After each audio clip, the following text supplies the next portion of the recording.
That's a turn up for the books. Right then, hello, who's this? Come on, guys, let's hit for the action. Strange person.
Hi, I'm Tim March. Welcome to the Lee Cooper 1983 Grand Prix from the PRIX Lock Centre.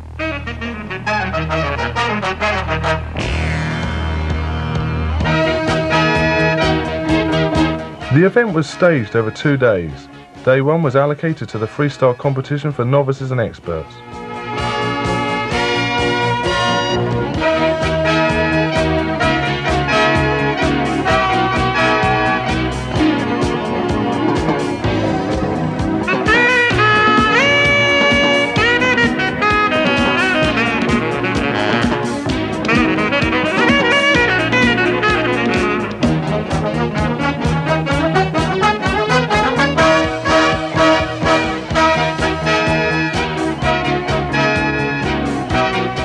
Craig Strong broke the world record for the wheelie, while Andy Ruffell set a new UK bunny hop record.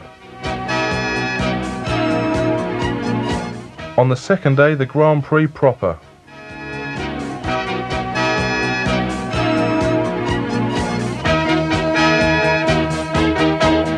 And down to the business of serious racing with plenty of radical competitive action.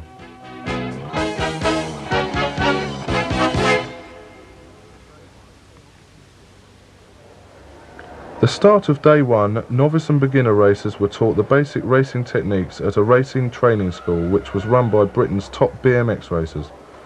When a certain standard had been reached, the now more confident riders were taught the finer arts of BMX racing, and a little more time was spent with the individual riders.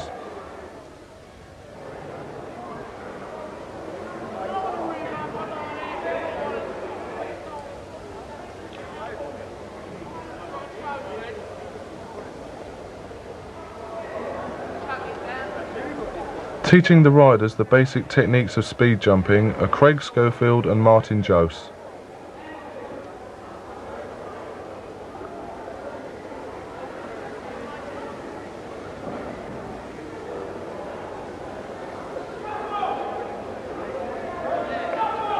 Andy Ruffell also took coaching classes, and as I guess he knows what he's doing here, I'll hand over to him. Andy. Thanks, Tim. Well, my name's Andy Ruffell. What we did here was we divided the kids that turned up on that day into groups of 15, and the various riders took those groups round the BMX track. BMX racing is usually done on the outside tracks, on dirt, with bank turns and dirt jumps, etc. So as you can understand, indoor facilities are a bit different. So what we did was we took the riders round the track, a basic layout of a track, and just told them the basics of the racing procedure. Okay, now there's all sorts of things that the riders were told about. For starts, for instance, there's 2 pedal starts and 1 pedal starts. Now, for a 2 pedal start, you have to have very good balance. So, rather than go up on the gate and use the gate, just the ideal thing to use is just a brick wall. So, we've got a few of the riders just balancing up against brick walls. Now, what I'm doing here is not explaining the fine art of karate, but just explaining about the first turn rules. So what we did was we got myself and Pete Middleton, another top rider in this country, to demonstrate the best way to go around this turn. Now if you watch carefully, you'll see that Pete's on the inside. Now the rider on the inside always comes out of the turn first.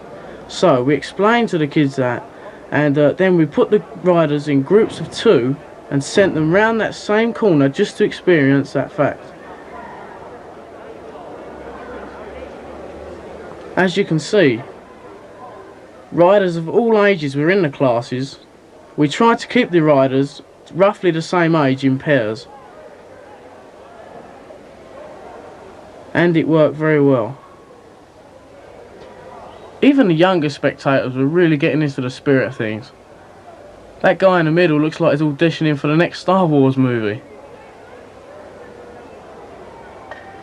And just to add to the flavour of things, we got Pat Sharp, a Radio 1 DJ, to jump on a BMX bike and show that you don't have to be an expert to ride one.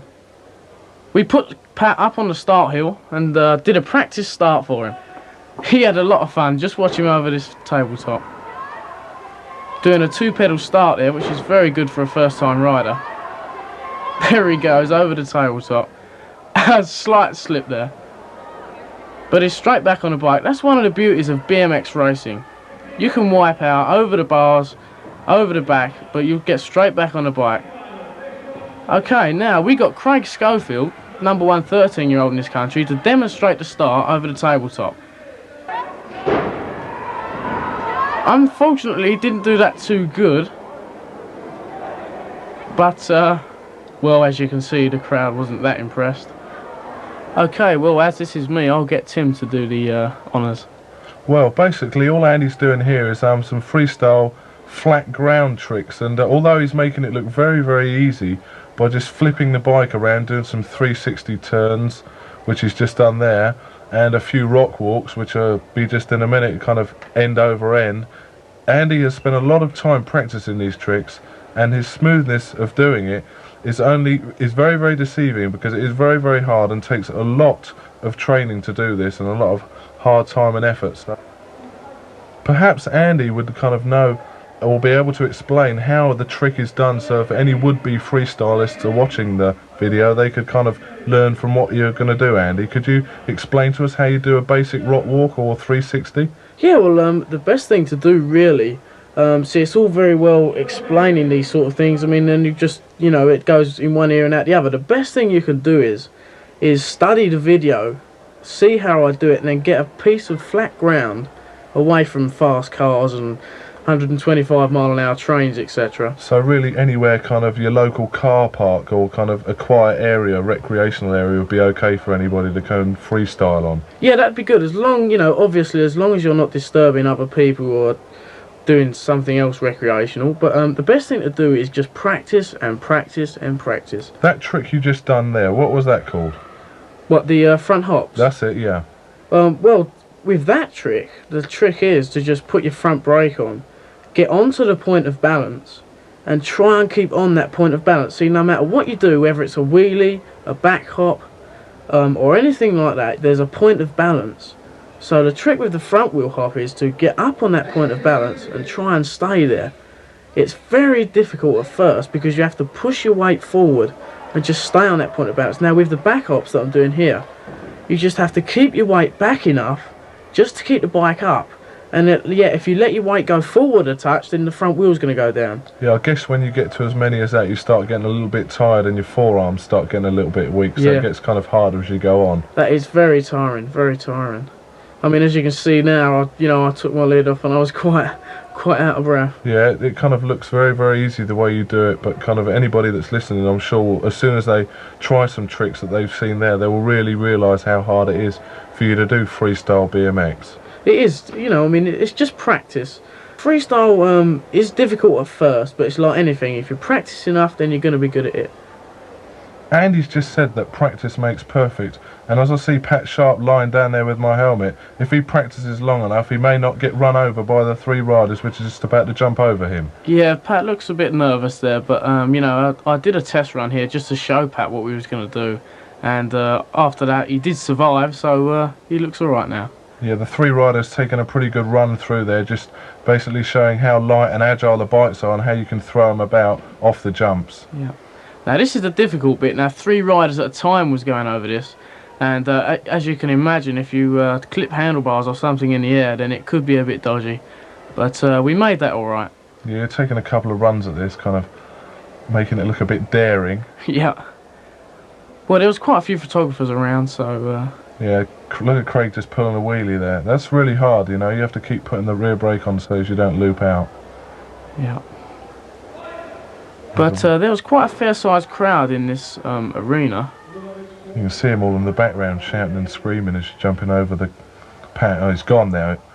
I guess aerial 360. Yeah, that is one of the hardest tricks, and Andy, believe it or not, is the only rider I've ever seen do that trick anywhere. Yes, that's quite hard. That takes quite a bit of practice.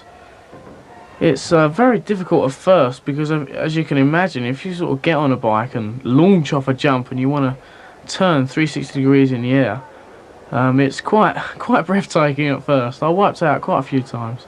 A lot of the things with this BMX racing though is kind of having the courage to go for it and knowing that you have got a chance of pulling it off. And as soon as you've pulled the stunt off for the first time, it gives you a lot more confidence to go out and do it again and get it wired. Yeah.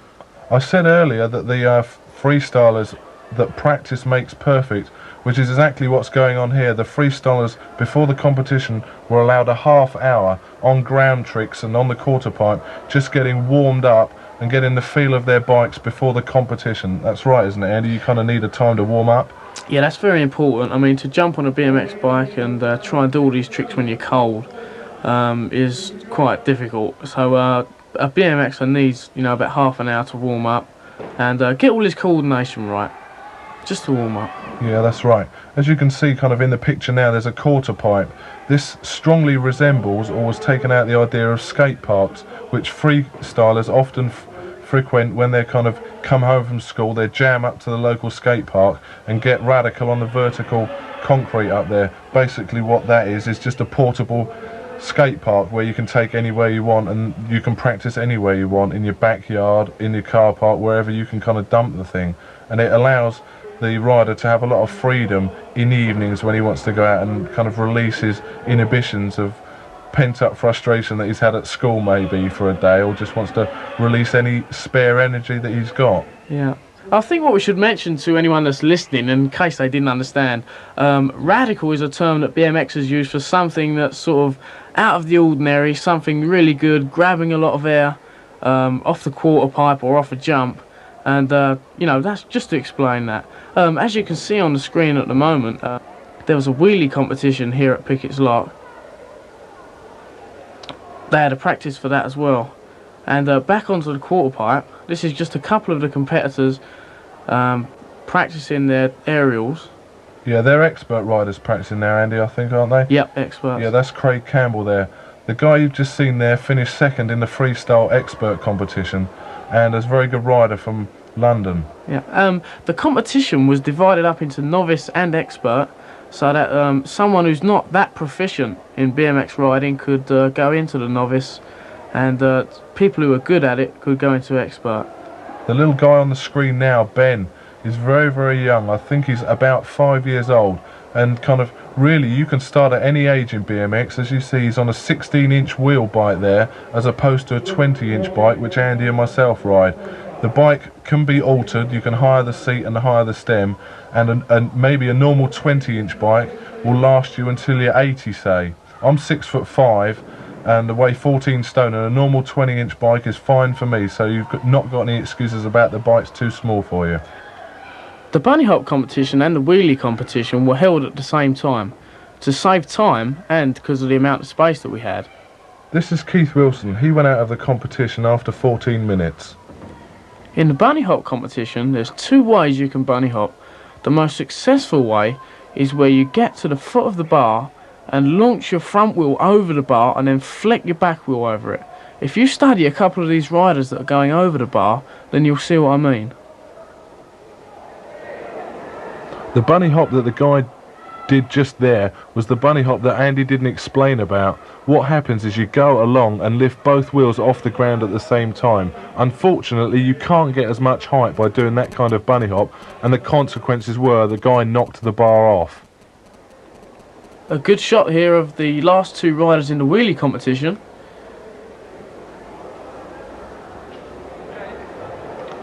That shows a pretty good view of how many participants we had in the bunny hop competition. I guess there are about 30 people there. That was at the start of the competition. They're all going for the lowest height at the moment, and you had one attempt at the bar, and if you knocked it off then you were out of that round. I think quite a few guys successfully managed to get through that stage, but when it got up to the height it is now, it started getting a little bit harder. Yes, that was quite difficult for some of the riders who hadn't done much bunny hopping to have one attempt at the bar, because when they first came into the competition they had 3 attempts, so to just suddenly go in one attempt, if you didn't make it, that was it. I think that there, Andy, is Steve Clark, who's just gone out of the wheelie competition. Yeah. He must have finished second, and Craig must still be going. Yes, I think Craig is still going. Yeah, he certainly is still going. Craig's been wheeling for so long now, I guess he could have wheelied back to Bournemouth. Yes, because that's where Craig comes from. Yeah, not too far from where I live, actually. We go practicing quite often, just wheeling along the prom. One rider there didn't quite make the bunny hop. No, it's getting quite a hard height there. A few of the riders are going to go out of that height. I know it's getting quite difficult for me then. Craig can do quite a few variations on his wheelies. He can spin the bars, comb his hair, take his jumper off. He can do all sorts of things. He can also speak to people doing interviews around the track, like this guy is doing here. He's going so slow that it's like just about walking pace, which made it quite easy for the guy doing the interview. From LBC, not the brick company, the radio station.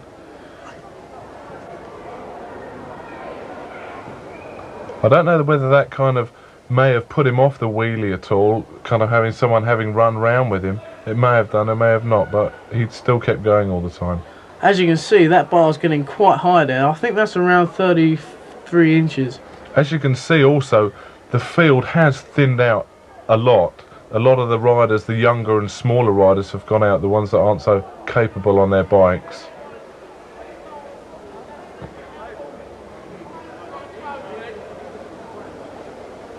How high did you go in this, Tim? 33 inches, and I kind of went out after that. I had 3 attempts at 35 and failed. This is Dave Sanderson. Tried a bit too hard there. It's very difficult because you have to concentrate so much to get over that bar, especially when it's that high.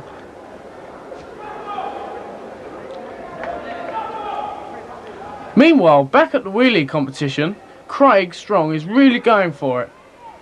And he put his front wheel down there. He was wheeling for 1 hour and 16 minutes 43 seconds. It's a bit of a shame he put it down there then, Andy, but never mind, I guess he was pretty tired. It's just been worked out that Craig covered 8 miles during that wheelie, which is a hell of a long way to ride on one wheel. Yes, that's quite an achievement. As you can see, Craig's being congratulated by everyone there. Yeah, a lot of friends around there. Pete Middleton from Mongoose and Chris Young from the Freestyle's just come up to congratulate Craig. I guess he's going to be tied up with all the handshakes and the pats on the back for quite a while now. And at the bunny hop, that was Conrad Buffon, that was. That's me there, just kind of wiping out the bar. I may have been that was on around 33 inches, I think. Which is still very high. Yeah, I hadn't practiced that for quite a while, and if you haven't practiced bunny hopping, it kind of gets to be a bit hard. Yeah, I think there's about 4 or 5 riders in the competition at the moment. There's Chris Young. He's just knocked the bar over, so that would leave now 3 riders in the competition. That guy's just got through. He's one of the remaining 3 left in the competition. He looks pretty pleased about that. I mean, it's a high bar up there, and he's getting a few handshakes there. Andy Ruffell's just putting his helmet on now. Andy's just going up for his attempt at the bar. Which just goes to prove with that other rider that just went over the bar that you don't have to be a very tall rider to do well at this bunny hop.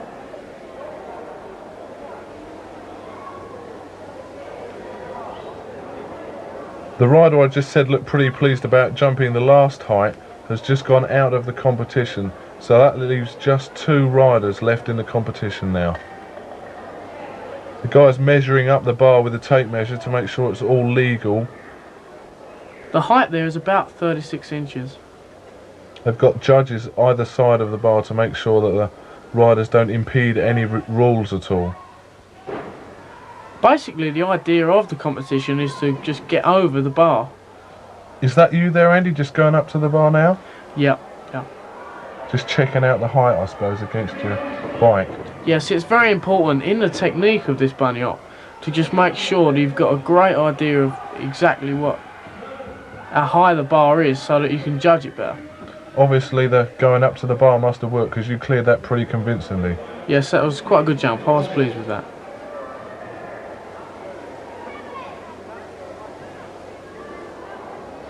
That's Conrad Buffon, the only other rider left in the competition with Andy. Unfortunately knocking that over, but he's got some more attempts, so I guess he's going to try harder the next time. I think he's got one more attempt. He must be pretty hot in there. He's just taking his jersey off. Maybe he's kind of psyching himself out to make himself a little bit lighter. Yeah.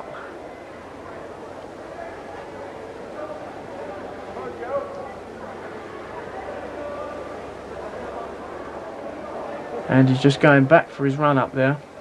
Most riders in this competition just spend about a minute psyching themselves up before they do the jump, just to get their thoughts together.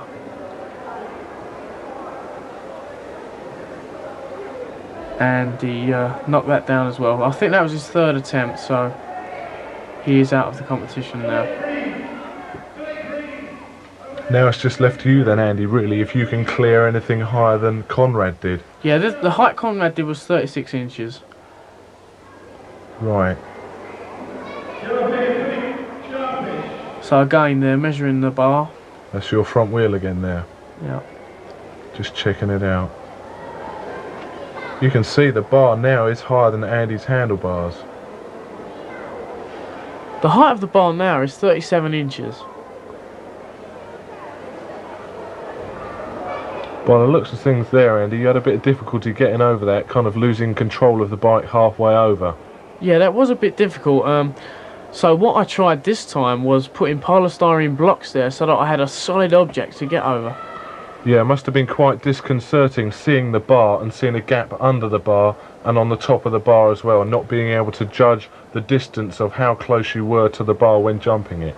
Yeah, that is very difficult. So I tried for one of my attempts to put these blocks there just to give me something solid to get over.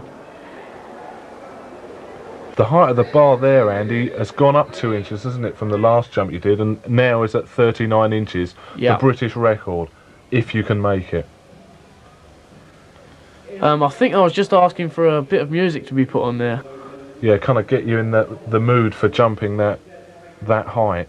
Something to psych you out and get you really in the mood of the... Well, you need everything possible to get you in the right mood and so you can concentrate to the full. As you can see though, that was my second attempt. I didn't make that one. My third attempt at that, I cleared it okay.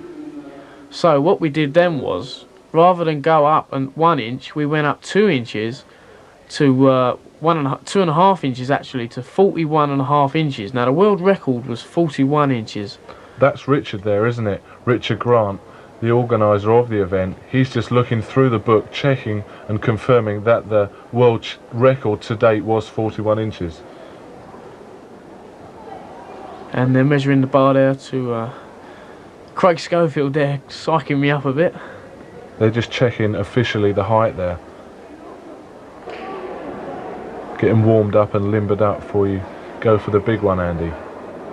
The problem was here that, you know, as I was in from the start of the competition, I think I had to do in the region of 35 bunny hops, which as you can imagine is very tiring. So when I got to this stage, it was quite difficult to psych up and get the energy to get over that sort of height. But we'll now look at my attempts at 41.5 inches. Which will break the world record. Yeah, if I'd have made these, I would have been the world record.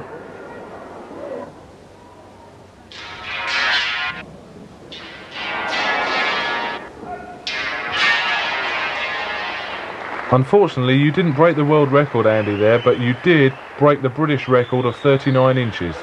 Well, I was quite tired there, but I was very pleased with my jump. But, you know, when I'm fresh and fit, and I'll be raring to go, and I reckon I could get that world record.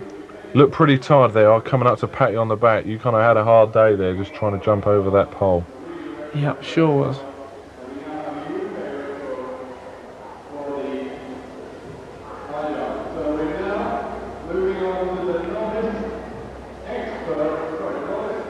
Anyway, here's on to the freestyle competition, which basically consists of two classes, novice and expert.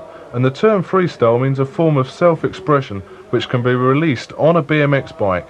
Tricks such as wheelies, bunny hops, 540s, rollbacks, 360-degree turns, kick turns, hopbacks and front wheel pogos are some of the things which can be done on a flat freestyle surface. But also ramp riding is included in freestyle competition, and aerial madness such as tabletops, cross-ups, one-hander aerials and helicopters are some of the explosive stunts that a BMX rider can do. There are 3 judges and riders are scored on individual style, smoothness of execution and tidiness of routine. These things are judged also with a certain amount of compulsory tricks. On the screen at the moment is Wayne Llewellyn just doing a rollback there, and he went into a rollback 180. Andy's kind of more genned up on the trick scene than I am, so I'll let him take over for a while. Yeah, okay, as you said, he did a rollback 180 there. That was a 180-degree spin. Now what he should have done was 180'd there and rolled back and still kept his feet on the pedals. But as I said, with practice that can be mastered. Yeah, the judge is now looking for Wayne to not put his foot down. They want to have a routine which looks fluid and continuous, as if he's making it look very, very easy.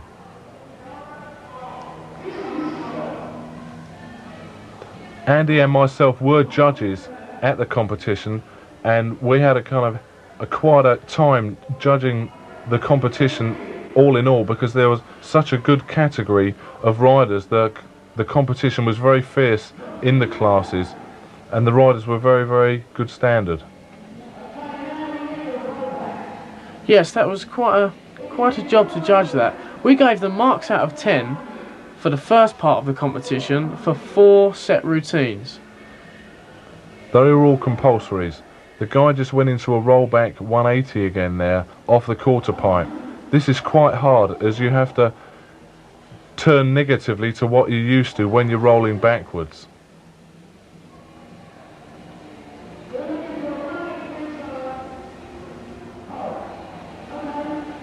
If you watch a few of the riders that are coming on now, you can get a rough idea of the sort of tricks that you can try at home on a flat piece of ground.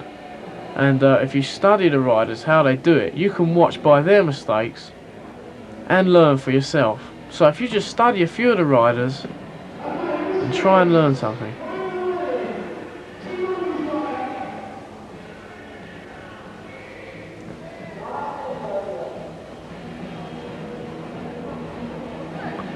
That guy attempted a 360 spin there, but by the looks of things he was going a little bit too slow to have the momentum to carry the front wheel round when he did the first 180.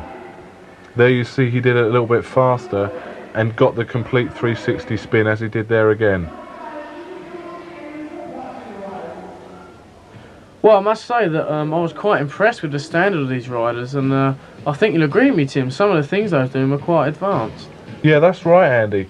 He's just going to do a curb endo now, and he's gone over the bars for the simple fact that he didn't lock his arms out when he had the bike on the balance point, so it overbalanced and went backwards. Yeah, that's quite a problem when you're doing curb endos for the first time. It takes quite a bit of practice. Now he's going to have another go at it, so let's see if he... You see, he didn't lock his left arm out then, so it tended to make the rear of the bike go out to the left as well. Maybe you'll bear with me on this, Andy, that there is a difference between the expert and novice riders. And the experts are a lot smoother in their approach and routine than the novices. Yes, you know, the winning combination for a freestyle event is to do everything very smoothly and to make the tricks that you do. It's all very well doing tricks and sort of taking one foot off here and there. But if you can actually perfect the tricks that you're doing and make it look smooth and flowing, then you've got a much better chance of winning a competition like this. Yeah, the routine this guy is doing could be tidied up a lot, but obviously he's going to do that within time, and he'll go home and practice wherever, and he'll get it right eventually. He tried to do a 360 there again and didn't have enough speed, as I said earlier, to carry the front wheel round for the last 180. Yeah. And as you can see, one of the riders is down there. This is a very young rider. Actually, Andy, it's a girl. Aha. Do you remember that girl? When we were judging, we had a girl racing who's only 5, and she entered the freestyle under novice, obviously, and she was doing some wheelies for us. Which, yeah, I was very impressed with, because, you know, for a girl of 5 years old to get on a BMX bike and try and do some wheelies there. And she did well as well. Yeah. The sport is not only for kind of boys, girls do it as well, it's just as popular. And it's for all ages as well. She gets a bit of condolence from her mum there for kind of going for it in the freestyle competition. And the organiser of the event there just doing a bit on the microphone. We're on to the experts now, Andy. As you can see, what I said basically on the point earlier is that they're a lot smoother. That guy did a very nice rollback 180 there. Maybe you could kind of vary on the stuff that he's doing, Andy, and explain to what's kind of going on at the moment. Yeah, well, in the competition, the experts had to do a couple of compulsory moves. That was a 360-degree turn, a couple of aerials on the quarter pipe, and a series of rollbacks. Once the rider had finished his routine, it was on with the next rider, and away we go. Guy starts off with a rollback, which was on the list of first compulsories. He does a rollback 180 there.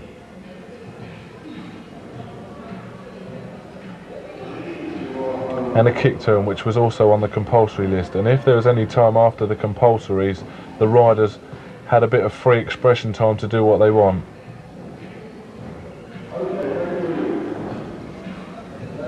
And after this section of the competition, they had a minute in which to do whatever they wanted using the quarter pipe and the trick ramp. And the judges judged on smoothness and individuality in the tricks.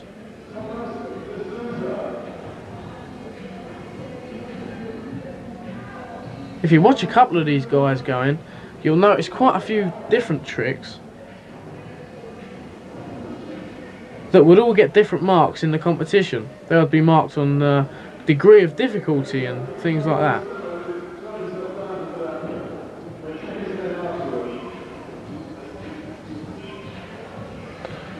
We're now on the minute you have to do what you wanted on the floor.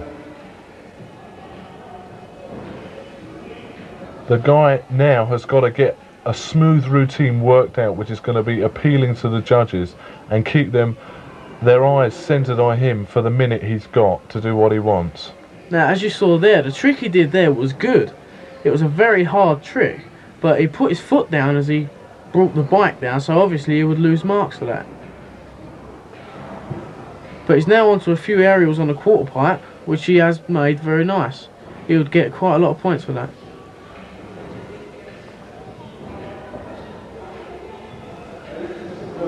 The seat's wobbling up and down, so I guess that can't be too reassuring when you're trying to do a freestyle contest, Andy. No, maintenance is very important in BMX. The slightest thing can put you off at any time.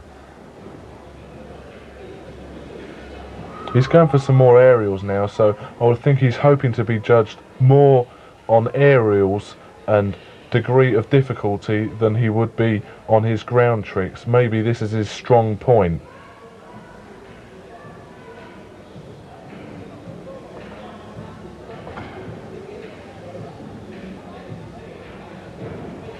And as you can see there, he tried one trick, didn't make that, so he went straight into another trick.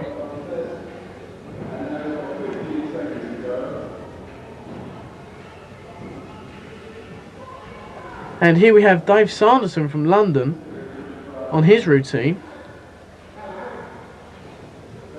He mucked up a little bit there, but I guess that may be pre-race nerves kind of thing, is so to say.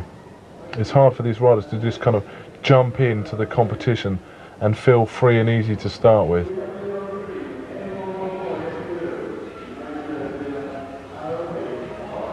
Now obviously Dave's losing points there because he's putting his feet down on most of the tricks that he's doing.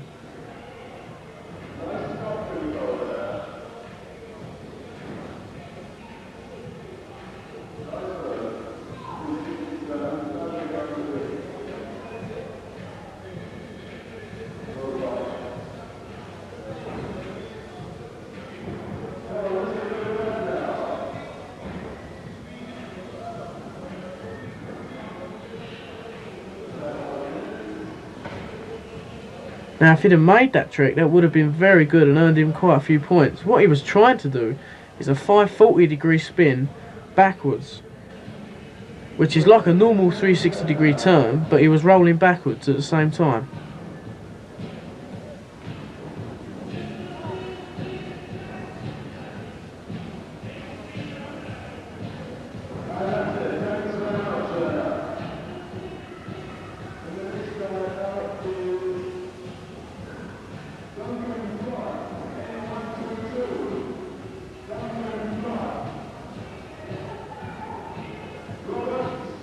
That was a very good roll back there he did, Andy. He had the front wheel right at the top of that quarter pipe. That is nearly vertical up there, so he had to have his body position just right to pull that off. Yeah, I was quite impressed with that. That was very good. Neil Stevens here, he's doing some very good tricks. I think you'll be impressed. Neil practices at the local skate park where I live, and a lot of his tricks are very original. Unfortunately, he's not really got them polished at the moment, as you see there as he went into that ramp, probably forgetting that it was there.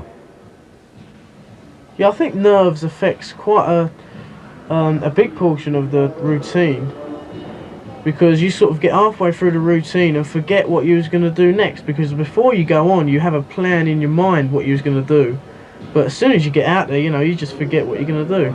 So it's very, you know, it's very... Yeah, you think you've got about 2, maybe 3,000 people watching you. It can get to you after a while. Yeah. But Neil's doing very well here. I mean, he's doing back hops there, which are very difficult. He does. That's a rock walk, isn't it, Andy? Yeah, rock walk 180. Does a very simple kick turn there, but makes it look very, very smooth. Now this is Chris Young from London. Chris won the last freestyle competition that was held. That was down at Harrow Skate Park. He did very well there with a very impressive show of aerials and 360-degree turns. I think he was a judge at that competition, wasn't he? Yeah, that's right, Andy. There were quite a lot of people at that competition, mainly being judged in the skate park itself, where there were bowls and swimming pools which had to be ridden in. There weren't so many flat freestyle tricks to be done there. But Chris is doing very well here with back hops there. Done quite a distance there as well. That's very impressive. I should think he got some good points for that. Yeah, turned the bars at the end as well, hoping for an extra point from the judges maybe. That was a very good kick turn on that ramp. If you imagine that ramp, it's very steep at the top, it's vertical at the top, and a very good 540 rollback from Chris there. That is a very hard trick. Almost gets hung up then on the top of the ramp. Yeah, that's one of the perils of riding the quarter pipe. This rider is John McInnes, who practices regularly with Neil also up at the skate park, and the originality of Neil's tricks have brushed off onto him also. There he flashes the V sign, hoping that the judges are going to notice that, maybe for an extra point from them. And like Neil, we didn't realise that those cones was in the way, which is quite a problem when you've got a set space to do these tricks in. But he's making the best of it there and putting on quite a good show. He does a rock walk 180 there.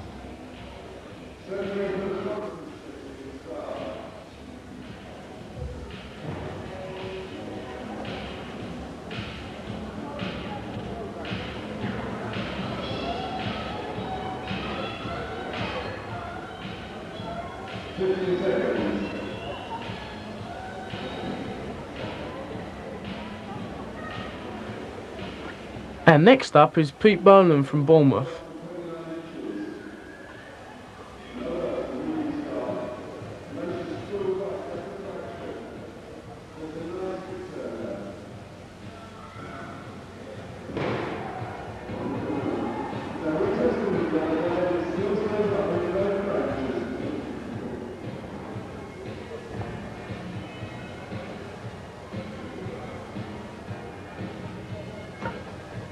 That's Steve Gilly, another rider from London, and there is a lot of talent in London. And Steve's only 13 years old, so it just shows that there are some very young riders around who are good at tricks. Why do you think it is, Andy, that there is a lot of talent in London? I'm not really sure. You know, there's probably just a lot of good riders in London. I think that's all there is to it, really. You don't think it's anything to do with their backgrounds or the way their sports that they do at school or anything? Well, not really. Not really. I mean, there's not that much good ground to ride a BMX on in London. But, you know, they're just good riders.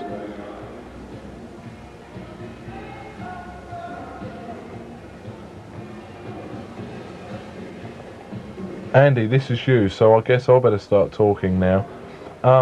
Andy just done an aerial there and 360. If you watch Andy, actually, you will see what we mean about being smooth and continuous.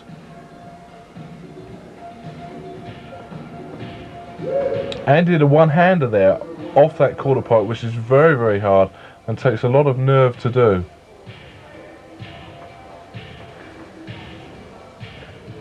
As you can see, he's also going a lot faster than the other riders, but also makes the tricks he's doing look very, very easy.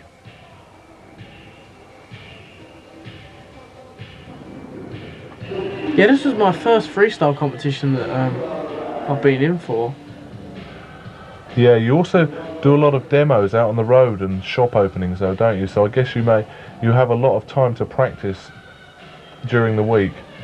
Yes, well, my job is promotions, and I get around the country doing demonstrations, promoting BMX, and you know, it's good practice. I do it quite a lot. Yeah, it shows in your performance, and you look very, very smooth, Andy. You're bringing the day to a close now by winning the freestyle competition. Congratulations. Thanks a lot.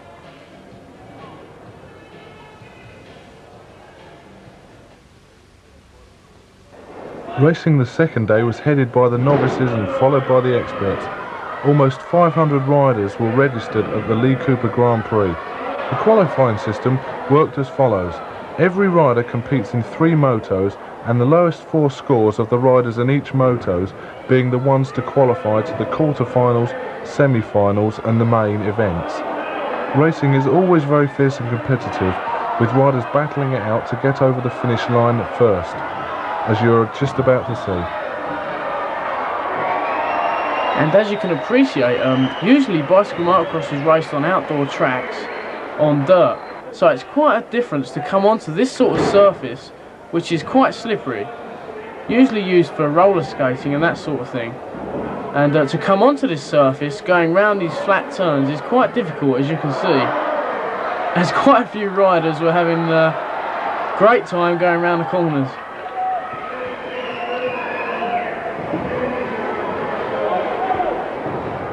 Which was very entertaining for the crowd.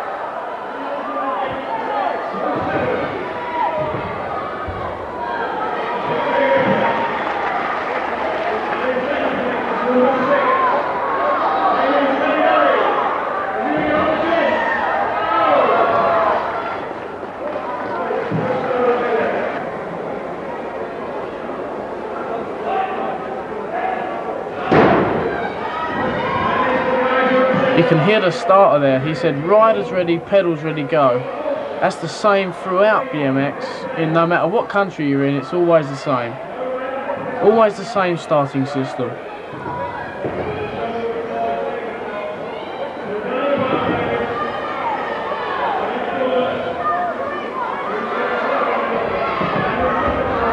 Quite a few of the younger riders had problems staying up in the turns. That was probably due to the straights being very, very long, and speed and momentum was gained going down these straights, and the smaller riders had a lot of a problem slowing down for the turns and ended up sliding off and in big heaps in the first turn. Which was very good for spectators, but not so good for the riders, as you can appreciate. One thing with a slippery surface though, if a rider does fall off, it tends to slide along the surface, and hardly any injuries are incurred while racing indoors.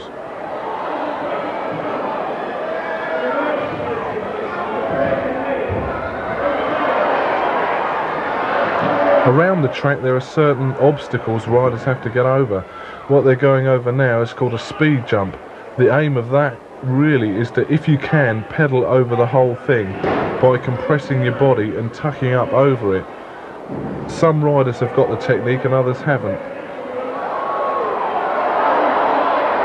The first turn was very, very slippery there. Obviously because you're going into it so fast and you have to turn at such a tight angle, a lot of the riders' wheels were slipping out in the turns.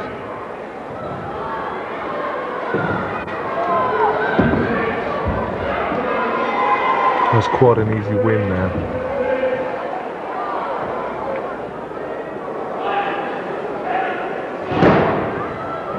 If anyone's watching bicycle motocross for the first time, I think they'll be quite surprised at the speed that these riders go, especially the younger riders, and it really is very spectacular to watch.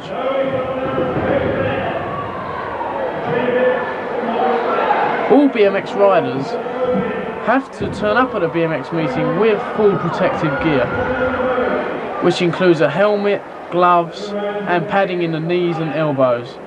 On the bicycle itself, stem pads and handlebar pads and crossbar pads for the frame are required. This really is not for anybody else's protection apart from your own. If you do slip your pedals when you're racing, your whole body weight is transferred forward and you end up landing on the frame tube or against the handlebars, and just protects basically your chin and your chest and your legs from getting knocked about when you're riding. At the beginning of a race meeting, all bikes are checked by a qualified scrutineer. That means that the bikes get a very good going over to check for loose nuts and bolts, to make sure all the right gear's on the bike, and to check for pads and that sort of thing. If the scrutineer thinks there's anything wrong with the bike, maybe the bottom bracket is loose which holds the cranks in, then the scrutineer will send that rider back to the pits to have him fix his bike and make it safe to race on.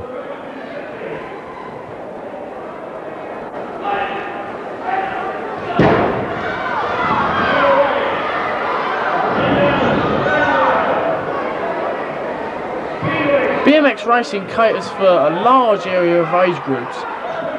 Age groups at a BMX meeting go from 5 and under right up to 17 plus. So you can be anything from 5 years old right up to 26 years old. In America, the top rider is, around 25 years old and he's earning $100,000 a year doing it. So it really is big in America. The riders we're watching at the moment are, I think, in their 10 to 11 age group, and really for the time they've been riding are very competent on a bike. That's one of the beauties of BMX racing. It teaches the kids to handle their bikes so well. Police officers that I've talked to in my local area have all said that, BMX riders seem to be much safer on the road because they do know how to handle a bike. And most BMX bikes do come street legal. So all that has to be put on them really is lights, which is one of the beauties of a BMX bike, because you can do your paper round on it, you can race it, you can go down your local shop. It's a very useful bike.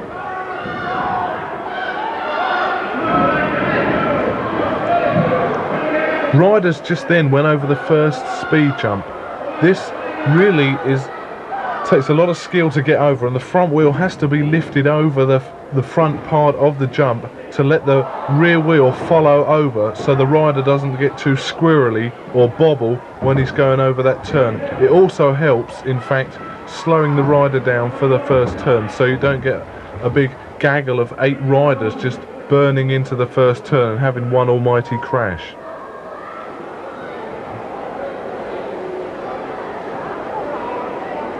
The track here was about, on an average, 22 seconds long, and tracks can range from 20 seconds to 45 seconds long, depending on what kind of space is available at the time. And quite a few riders in this race are coming off in the turns, which leaves one rider out in front, which is quite handy because he can take it easy till he gets over the finish line. But usually there's a right battle for second and third spot, which is quite entertaining for the spectators.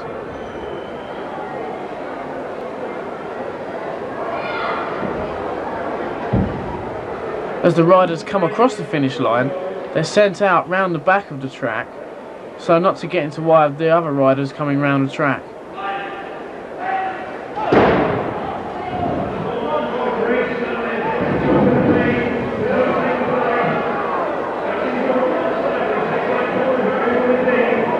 The riders now have just come out the first turn. When accelerating with your feet on the pedals, it is quite slippery, and they're kind of trying to get as much traction as they can to shoot up the straight and set up for the next corner.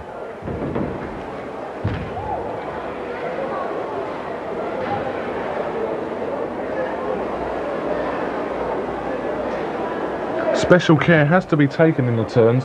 Obviously, when you're going round, trying to keep your weight based over the bike centrally and not to lock the brakes up, as that incurs a skid and you may fall off or get knocked by someone else who's going a little bit faster than you behind you. What I was saying about the speed jump earlier is you can bobble over there. Two riders there had a little bit of a knock going over and ended up on the floor.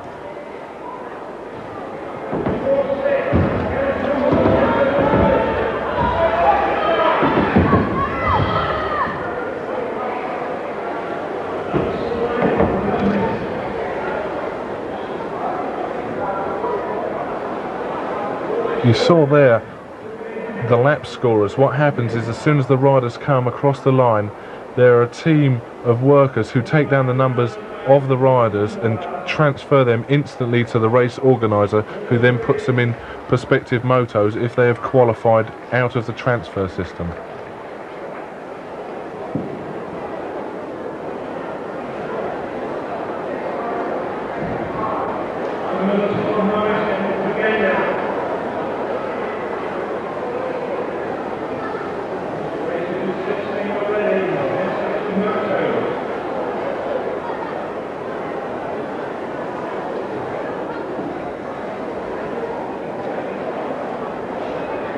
One thing that you'll notice as these races go around the track is the amount of competitiveness there is in each of the age groups. In a BMX season, there are around 20 nationals. Now, each of those nationals counts towards points. So it's up to the individual rider to get as many points as he can to earn the #1 plate. Now, he can be #1 in his age group. So it really is up to the rider to train and practice and get that #1 spot. I think you'll agree, Andy, though, that the start is one of the most crucial, if not the most crucial thing on the BMX track, don't you think? Yes, definitely. Most riders these days practice starts more than anything else, because once you're out of that gate, then you can dictate where most of the other riders go. So if you watch the rider that's out in front in this race, I think you'll find that he can dictate where all the other riders go. As you see, the rider that got the start there is now still in first place, as the other riders have to follow him, and he can choose and pick and choose where he wants to go. He bobbled a little bit coming out of that turn, but because he was ahead, he still managed to keep the advantage.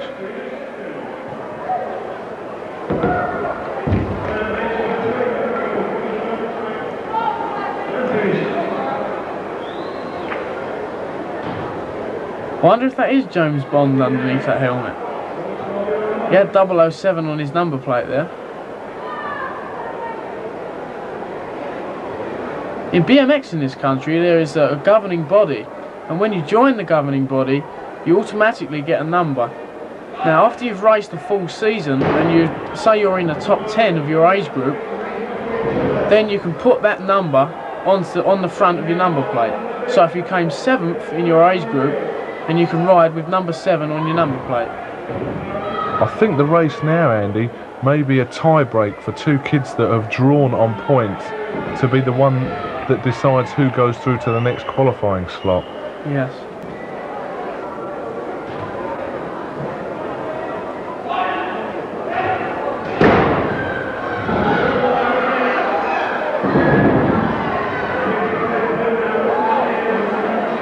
Again there, the rider who was first into the first turn is now dictating the race again.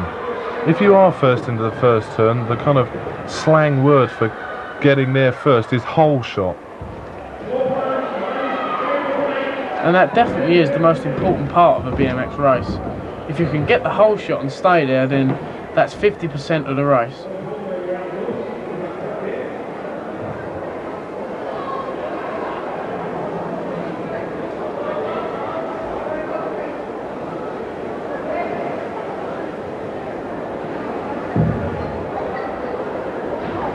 Those riders was waiting there to be told that their numbers had been taken and they can go, because if all the riders go across the line and one of the finish line judges hadn't quite got their number, then the rider could go and then there'd be quite a big mess up, as it were.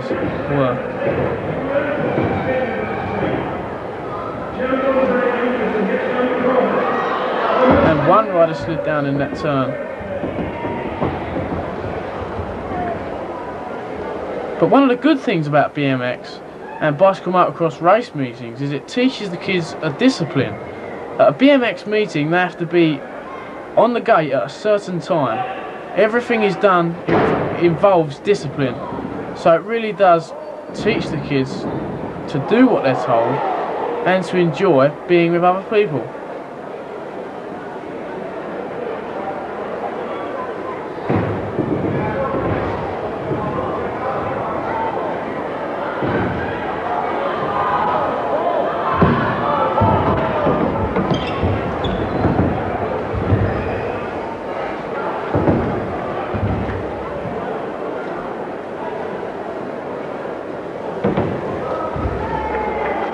Right, just go away from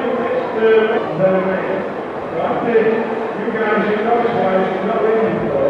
After you race once, you're not finished, you race again. You go through the whole. As you can see up on the start hill, there's quite a few officials in charge of everything that goes on up there. They've all got a separate job, so everything's very organised.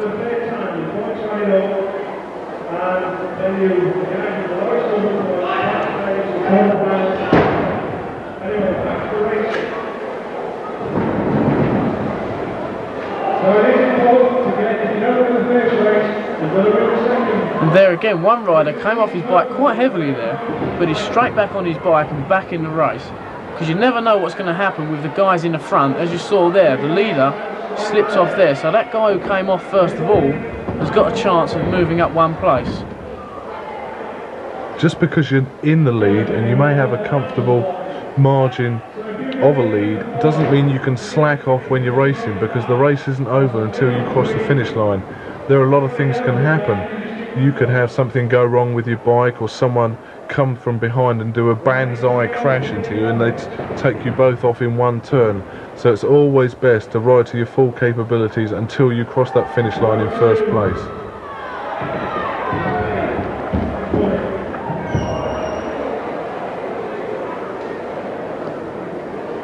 That rider on the gate there, very nervous.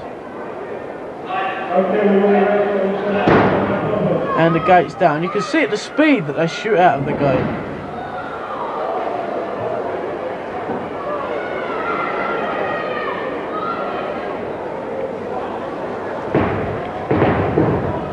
This rider we're looking at now has quite a comfortable lead, but still he's not left any room for error, so he's got to concentrate very hard on keeping his first place.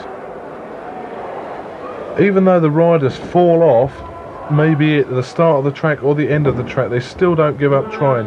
This rider now is trying his hardest to get back up there just to kind of finish the race.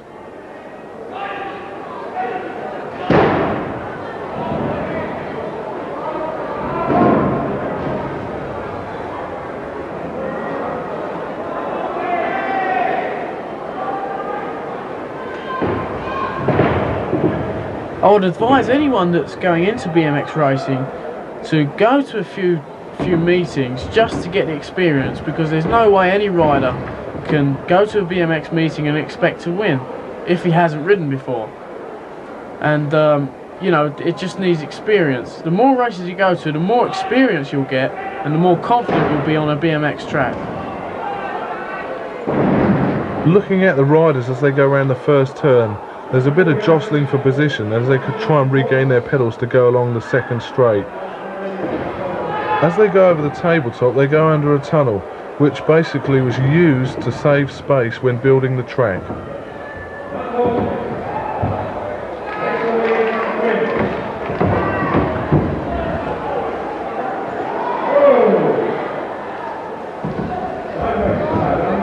At any BMX meeting, there'll always be a first aid post nearby.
Okay, we've got another view of the tabletop there, and the guy that just took it did compress his body as he went over there, which enabled both his wheels to stay on the ground for him to keep pedaling when he was going over the jump.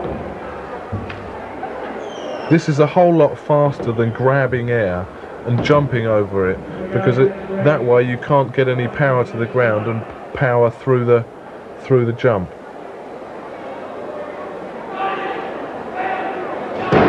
Yeah, that's a good point. In other words, if your wheels are not on the ground, then you're losing speed. So the idea over these jumps is to keep your wheels as close to the jump as possible.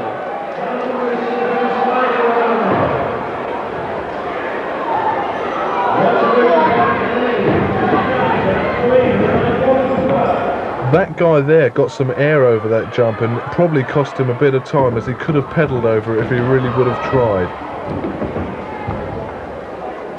Yes, I think one thing you'll notice, if you look at all the BMX bikes that are going around this track, and one guy's fell off and looks like he's hurt himself there, but he should be alright. And there you go, he's walking away there. So,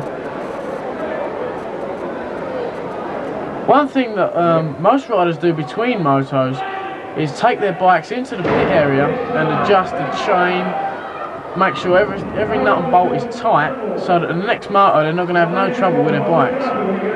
Yeah, it would be such a good idea, Andy, would it really, if you kind of forgot to tighten your chain up and the chain slipped in the main when you're in the lead. What I was going to say before is, if you look at all the bikes going around this BMX track, you'll see that most of them are different.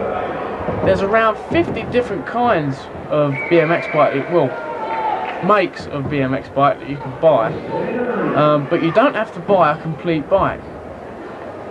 There's a complete list of accessories that you can buy, so you can choose a frame, wheels, handlebars. They could be all different, but they'll all fit together just the same, so you can make up a bike out of any spares that you like. I said earlier about surface being slippery then, that guy could have had a pretty nasty crash, but because the surface was so slidey, he just slid along and just jumped back on his bike straight away.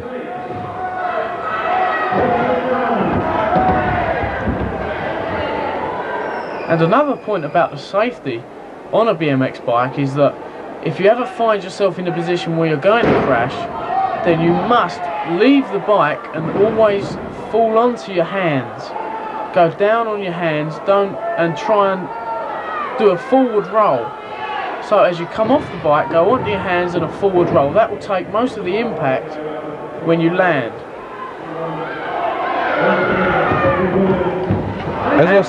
As I said earlier, that guy was in the lead but hadn't finished the race. He may have been taken a little bit easier and tended to kind of bobble a little bit as he went over that last speed jump, and it didn't pay off because he went from first to last in that race in the matter of about a second. And he wasn't too happy about that.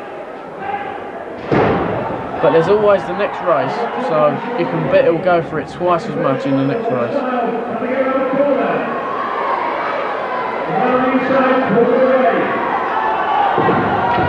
It's great to see those guys get straight back on their bike after they've crashed like that. This is a very tight race.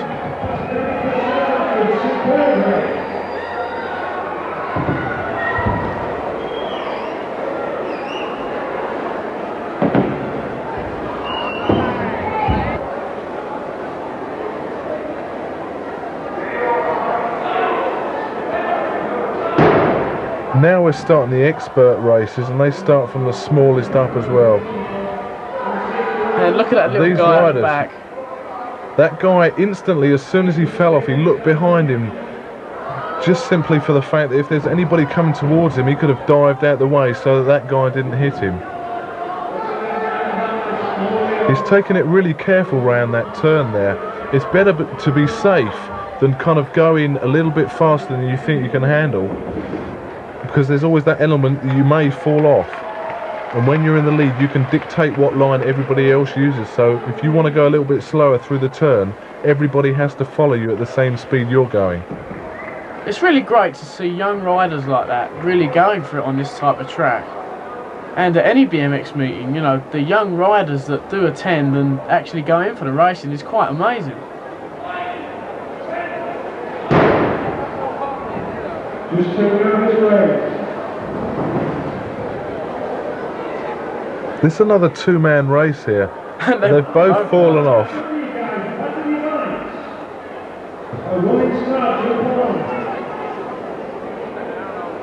They don't give up trying though. As soon as they're off, they're kind of straight back on the bikes and jam round the track again.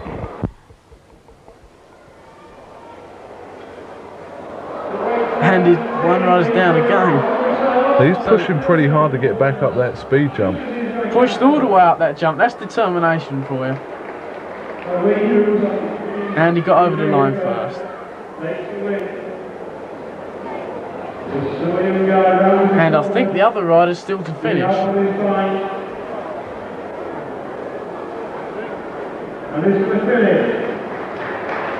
And here he comes. You can hear the crowd applauding. That's no mean feat. He just for does a rider like that. quick prod as he goes over that jump just to make sure he gets over it.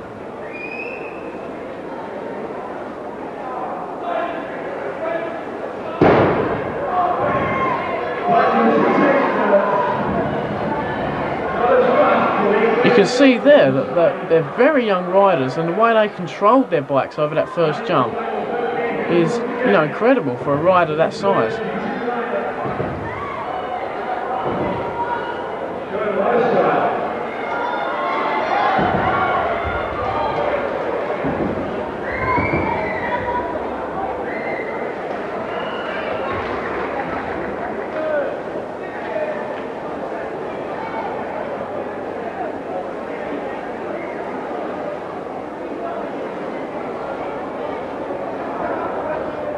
On the gate now are the 14-year-old experts. Very exciting racing. Out in the front in the moment is Terry Lloyd. Round that turn, Martin Jose just coming in for second there. Under the tunnel, got quite a lead. The leader then just had a look back to see how far the competition was behind. But there's a right battle for second place. Martin Jost just gets that.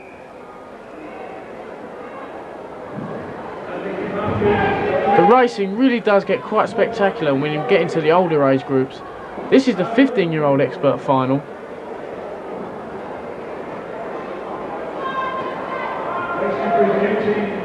Some very fast riders in this age group.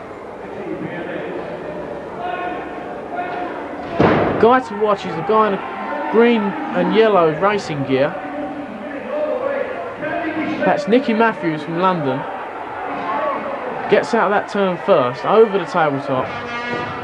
Now if you saw the way they took that tabletop, they pedalled right the way over it, didn't lose any speed at all. Nicky slipped a bit there, but he's still out in front, over that jump. And Harvey Monkton there giving him a right battle for first place. Harvey caught the leader up then about 10 yards simply by just pedalling over that last jump.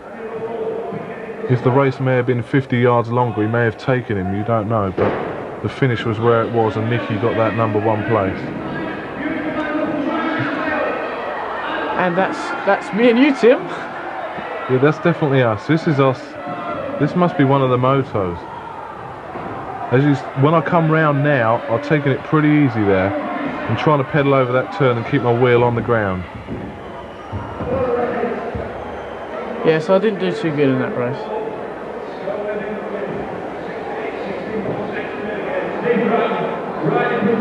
But with 3 motos, if you don't do any good in one of them, then you've got the next 2 to really go for it.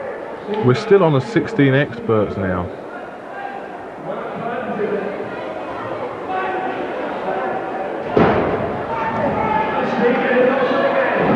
And the rider out in front at the moment is Steve Grattan. He came all the way from Doncaster to come down here. John Lee, who lives in Chorley, is leading at the moment, and he's kind of got Steve Grattan on his tail. Took that turn very cautiously there. John still keeps his lead. Steve Grattan coming in second.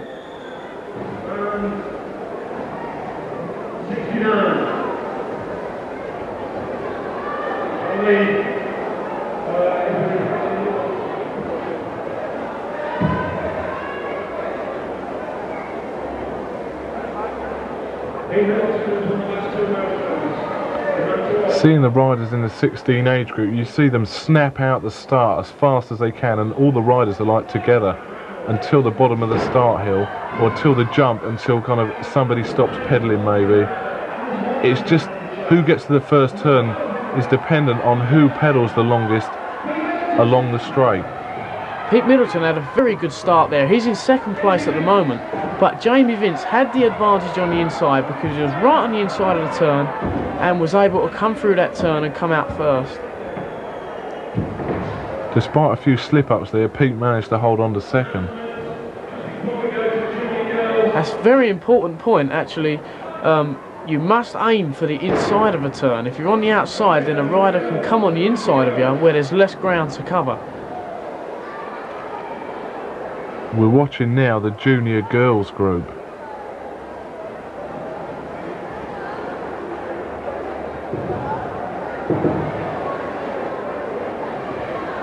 The girls may be taking it a little more cautiously than the boys, but they're still getting round there safely and they're not slipping up in the turns or anything. And that was quite a close finish as well. Some of the older girls, in fact, are just as fast as the boys.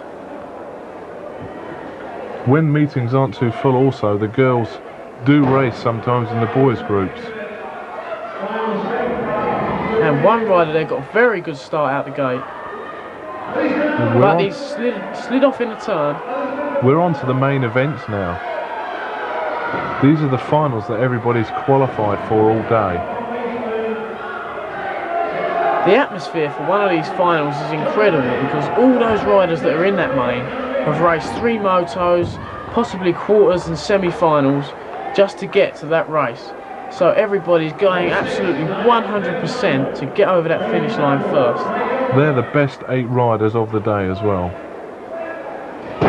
And it's quite a tough job qualifying. With the amount of riders that are turning up at BMX meetings nowadays in Britain, it really is a hard job to qualify. At most meetings now, we're getting up to 500 riders. The BMX has been... The guy in the lead actually then just fell in the tunnel there, which is a bit of a shame. He was in the lead in the main event, so I guess he's going to be pretty annoyed about that.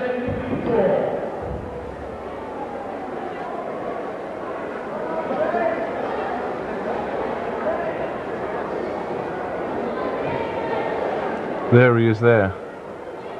Dad's condoling him. And back to the racing. And this is the 11-year-olds final. Steve Gilly out in front there at the moment, also from London. We saw him earlier in the freestyle competitions.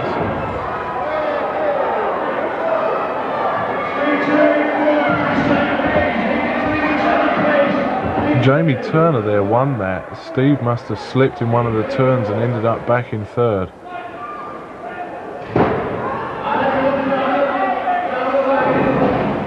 And this is the 14 expert main event. Nicky Matthews there in the green and yellow gear had a pretty good start but got caught in the bunch in the first turn. And this is Jeremy Vince in second place, and Nicky Matthews did an excellent manoeuvre there to take the lead. Now he's kept his lead over that jump, and it's Jeremy Vince in second, Martin Jost just coming in for third spot. This is the last final of the day, the 16 expert main. I got a pretty good start there actually, one of my better ones of the day. Despite slipping up, I kind of had to push my bike out of the rubble because I think about 6 riders came down all in one bunch. I just happened to be the first one to pick my bike up. And you can see Steve Grattan there having a bit of trouble with the edge of the track. But Jeremy Vince coming in there for second. Steve Grattan made up the ground and came in third. Some excellent riding. That's you, Andy, just gone across the line there. Yeah, I wasn't too pleased myself there. 14 novice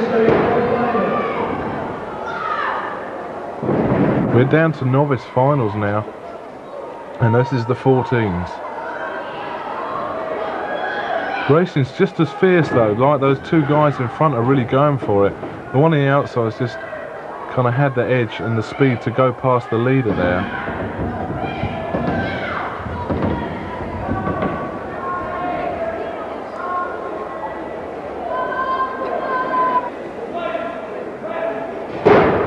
You can see on the start line there that 3 out of the 6 riders was doing what's called a 1-pedal start. That's with 1 foot on the ground and 1 foot pressing on the pedal against the gate. The other 3 riders were doing 2-pedal starts. That's with both feet on the pedals, pushing up against that gate. So as soon as the gate goes, you push out as hard as you can. Try and get out first, get the whole shot.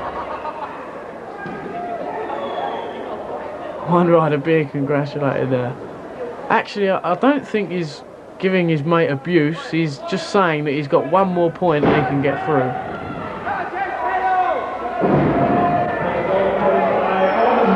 A couple of riders down there, which bring all the others down. But they're straight back on their bikes, going after that rider who's in front. 2 riders having a battle around that turn. If you notice that the rider in front there cut across the rider who is in second. And nearly smashed the cameraman there, but the cameraman survived.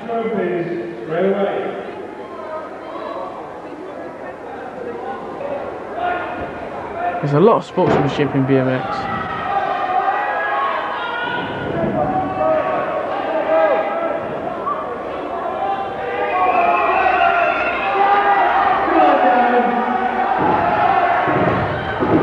One rider pedalled over that tabletop. That was an excellent illustration of pedaling over that jump. The rider on the inside didn't pedal over it, so the rider on the outside pedalled right over that jump and got himself a 2-foot lead just by doing that. That's how important it is to ride over these jumps and not lose any time at all.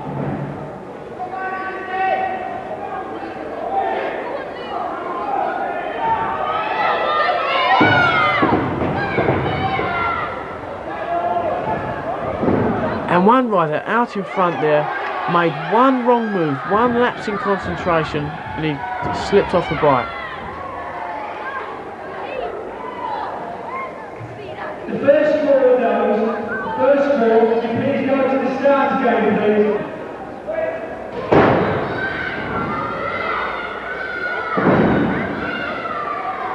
Now we're coming to the end of the meeting now.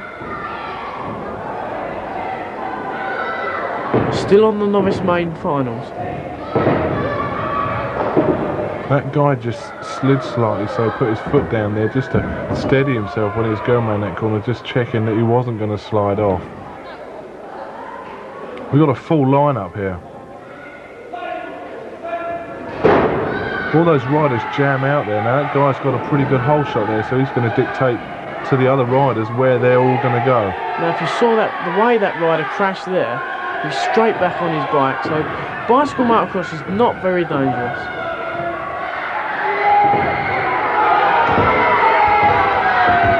That guy's led from start to finish. He had a good, safe race. Kept himself well ahead of the competition so he didn't get involved in any minor crashes or anything, and won it by quite a considerable margin. You can see that rider's very pleased. Well, that brings to an end the first Lee Cooper BMX Grand Prix. And we hope you enjoyed the video as much as we enjoyed participating in this event. If you see Andy or myself at any of the meetings, please come over and have a chat, as we'll be all too glad to meet you. And we leave you with the thought that not everything went right for everybody. Good luck. And goodbye.